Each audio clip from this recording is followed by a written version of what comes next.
Parliament says one of the issues addressed this year was the answering of questions by the executive.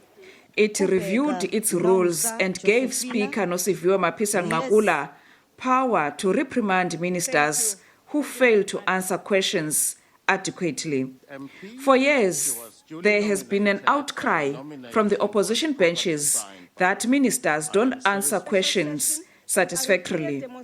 The institution says it wants to ensure greater accountability. Measures to ensure greater accountability by ministers were also strengthened, and for the first time since 1994, Parliament reviewed its rules on written questions to the executive, and now the Speaker of the National Assembly will, amongst others, be empowered to consider a reprimand in the sitting of the National Assembly if there is non-compliance or lack of improvement by the executive in the answering of the questions.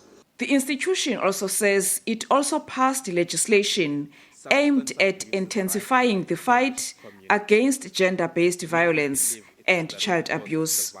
It says among its priorities for next year will be the amendment of the Electoral Act.